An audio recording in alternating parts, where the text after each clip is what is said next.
बिहार में वाम दलों का महाधिवेशन पटना के गांधी मैदान में आयोजित किया गया। इसमें वाम दलों की तीनों इकाई सीपीआई, सीपीआई माले और सीपीएम शामिल हैं। देश भर के वाम नेता इसमें शामिल होने आए। वाम दलों में बिहार में शामिल महागठबंधन के बाकी दलों को भी न्योता दिया गया। मुख्यमंत्री नीतीश कुमार और उप मुख्यमंत्री तेजस्वी यादव को भी स्पेशली बुलाया गया था। कांग्रेस से पूर्व केंद्रीय मंत्री सलमान खुर्शीद पहुंचे हुए थे। 18 फरवरी 2023 को मुख्यमंत्री नीतीश कुमार ने अपने 12 मिनट से अधिक के संबोधन में एक एक चीज पर खुलकर बात की। उन्होंने बीजेपी को जहां खूब सुनाया तो वहीं कांग्रेस को भी नसीहत दी। वाम दलों से भी उनका कैसा संबंध रहा, इसके बारे में उन्होंने जानकारी आगे रखी। ऐसे में आज हम आपको नीतीश कुमार की 5 प्रमुख बातों को न केवल बताएंगे बल्कि उन्हें सुनाएंगे भी। सबसे पहले 5वें नंबर की बात करते हैं। मुख्यमंत्री नीतीश कुमार ने शुरुआत में ही स्वागत करते हुए कहा कि हमारा तो वाम दलों के साथ पुराना संबंध रहा है। सीपीआई माले वाले तो जानते ही हैं कि जब हमारी पार्टी जेडीयू राष्ट्रीय पार्टी थी तो दिल्ली में भी हम लोग मिलते थे। जॉर्ज साहब का भी नेताओं से गहरा रिश्ता था। बीच के दिनों में जो भी राजनीति हुई, लेकिन अब हम लोगों ने आज की राजनीति को देखते हुए बीजेपी से रिश्ता तोड़ लिया है और अब सबको मिलकर काम करना है। बीजेपी वालों पर तंज कसते हुए कहा कि वे लोग तो केवल अपने हित में काम करते हैं। आपको यहाँ सुनाते हैं कि मुख्यमंत्री नीतीश कुमार वाम दलों के साथ अपने संबंध के बारे में क्या कह रहे हैं। हम लोगों का बहुत पहले का संबंध है। आप लोग राजनीतिक पार्टी में अब वो तो रहे नहीं, तो हम वहां भी जाते थे, देखते थे। और साहब का भी बड़ा रिश्ता था। तो ये सब कई तरह की बातें थी। अब ये बात हुआ, जो कुछ भी आगे जो कुछ होता रहा, राजनीति जो भी होता रहा, लेकिन अभी फिर हम लोगों को ऐसा लगा और हम लोगों की पार्टी के अंदर भी सारी बात होने लगी। और जिस तरह से हुआ, ये अब जिस तरह से अभी राष्ट्रीय स्तर पर जो काम कर रही है और किस तरह से काम कर रही है, वो सब के हित में काम नहीं है, सिर्फ वो अपने हित में काम कर रहे हैं। अब बात करते हैं 4थे नंबर की। नीतीश कुमार ने एनडीए से अलग होने के फैसले पर भी अपनी बातें रखी। उन्होंने कहा कि जेडीयू के एनडीए से अलग होने का पूरे देश ने स्वागत किया। उन्होंने ये भी कहा कि महागठबंधन की सरकार विकास कार्यों को तेजी से कर रही है। अपने नौकरी और रोजगार के वायदे पर भी हम लोग काम कर रहे हैं। हम लोगों ने युवाओं से वादा किया है कि 10 लाख नौकरी देंगे और 10 लाख रोजगार भी देंगे। हमारी सरकार ने महिलाओं के उत्थान के लिए भी लगातार काम किया है और अभी भी कर रही है। नए ढंग से अब हम लोग आगे बढ़ रहे हैं और इसके लिए भी देश भर से फोन आ रहे हैं। यहाँ आप सुनिए कि मुख्यमंत्री नीतीश कुमार एनडीए से अलग होने को लेकर क्या बोल रहे हैं। और मिल करके हम लोग आगे का काम कर रहे हैं। तो बिहार में तो हम लोगों का संकल्प है कि हम लोग भारी संख्या में लोगों को रोजगार देंगे, नौकरी देंगे। हम लोगों ने तो घोषित कर दिया है कि हम यहाँ 10 लाख लोगों को नौकरी देंगे और 10 लाख लोगों को रोजगार का अवसर देंगे। हर चीज के विकास का, हर इलाके के विकास का।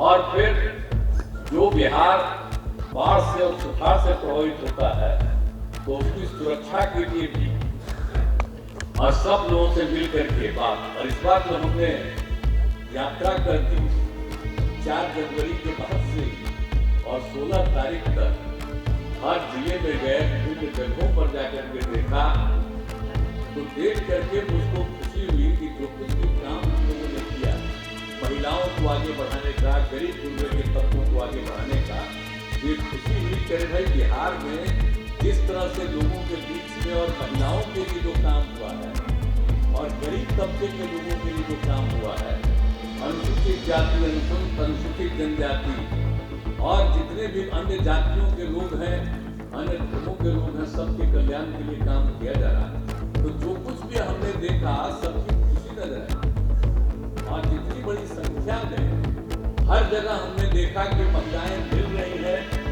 और अपनी बात कह रही हैं, तो ये स्थिति सब कुछ हो रहा। तो हमने जो फैसला ले लिया कि अब नए ढंग से हम लोग आगे बढ़ाएंगे, तो जितना लोगों को खुशी थी ये और ज्यादा एकदम आप लोग ध्यान दीजिए।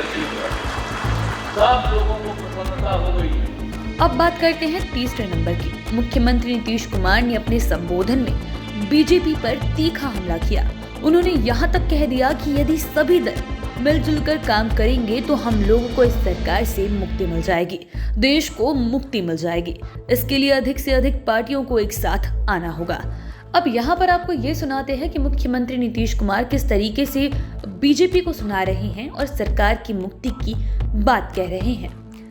तो हम लोग तो अपने बिहार में जो भी काम कर रहे हैं, लेकिन हम लोगों का मकसद है, अभी तो बता ही रहे थे, भाकपा माले राष्ट्रीय महासचिव महोदय अपना भाषण दे रहे थे, और जो हालत देश का हो गया है, अब बुरा हाल है, तो हम तो अलग हो गए और सब लोगों ने स्वागत किया।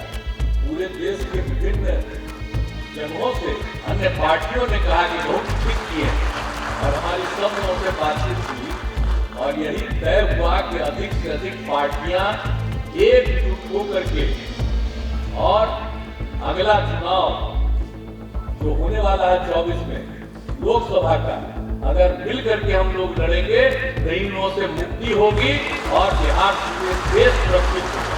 अब बात करते हैं दूसरे नंबर की। नीतीश कुमार ने बीजेपी को सुनाने के साथ ही सभी दलों को नसीहत भी दी। उन्होंने कहा कि ये तो हद है, हर चीज बदलना चाह रही है, 2 देश बट गए, इसके बाद भी हिंदू मुस्लिम कर रहे हैं। अपने देश में देखिए कितने प्यार मोहब्बत से लोग रहते हैं, लेकिन ये लोग इधर उधर करने के चक्कर में हैं। उन्होंने बीजेपी वालों पर तंज कसते हुए ये भी कहा कि आप लोगों को सचेत रहने की जरूरत है, वरना ये लोग कुछ से कुछ कर सकते हैं, हर चीज को बदलना चाहते हैं। यहाँ तक कि आजादी की लड़ाई को भी ये लोग भुनाना चाहते हैं, जबकि इन लोगों का आजादी की लड़ाई में कोई रोल नहीं है। अब आपको सुनाते हैं कि वाम दलों के महाधिवेशन में नीतीश कुमार आजादी की लड़ाई को लेकर क्या कुछ बोल रहे हैं और सभी दलों को क्यों सचेत रहने के लिए कह रहे हैं। आज क्या हो रहा है, आप देख रहे हैं, आजादी की लड़ाई को भी भुलाने का सब काम शुरू किया गया है। आज जिनको आजादी की लड़ाई से मतलब नहीं था, वो लोग नया नया इतिहास पैदा करना चाह रहे हैं, हर चीज को बदलना चाह रहे हैं, और जो चीज चल रही है देख रहे हैं ना, कोई काम तो होता नहीं, और जो नई हिसाब से और नई टेक्नोलॉजी के हिसाब से काम कुछ नहीं करते, अप्रशंसा अपनी, और यहाँ पर जो सब कुछ हो रहा है बताइए। और जिस तरह से आप समझ लीजिए कि किस तरह से आजादी के बाद भी अगर 2 देश हो गया, लेकिन तब भी इस देश में हिंदू मुस्लिम सबकी एकता रहती है, और लेकिन इसके बाद भी इधर से उधर करने का सब शुरू हो गया है। तो इसीलिए सचेत रहना पड़ेगा। हम लोगों को, कोई भी धर्म को मानने वाले हो, किसी भी जाति के हो, सबको एकजुट करके देश को आगे बढ़ाने का हम लोग का। अब बात करते हैं पहले नंबर की। पहले नंबर पर भी नीतीश कुमार का बीजेपी पर ही निशाना रहा, लेकिन इसके साथ ही उन्होंने कांग्रेस को भी नसीहत दी।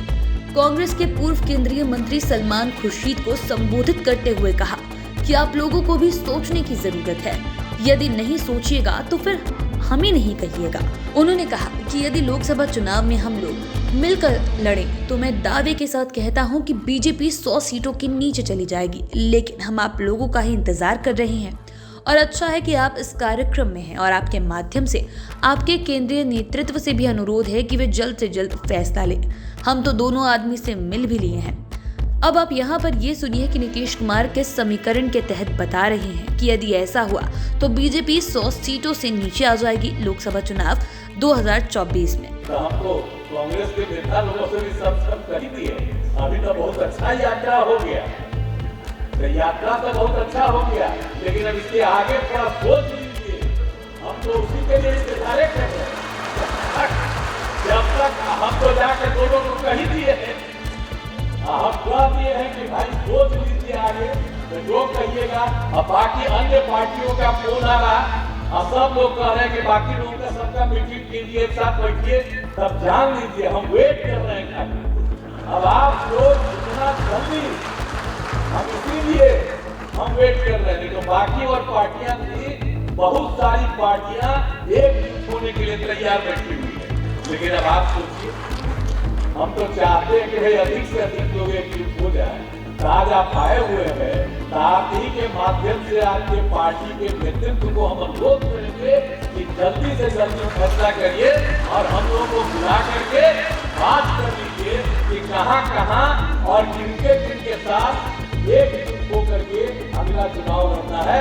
ये दिन फैसला कर लीजिएगा और उसी दिन हम सब लोग एकजुट हो जाएंगे, हम मिल करके लड़ेंगे। तब जान लीजिए आप अच्छी तरह से मुक्ति हो जाएगी। और अगर आप लोग ठीक से सोच करके चलिएगा, जो हम कह रहे हैं शुरू से, हम इंतजार करते हैं। अगर मेरा सुझाव को अगर मान लीजिएगा तो इस 100 के नीचे जाएंगे, जान लीजिए। तो आपने नीतीश कुमार की सारी बातें सुनी। आप चैनल के साथ बने रहें। अगर इस वीडियो को फेसबुक पर देख रहे हैं तो पेज को लाइक करें, यूट्यूब पर देख रहे हैं तो चैनल को सब्सक्राइब करें। धन्यवाद।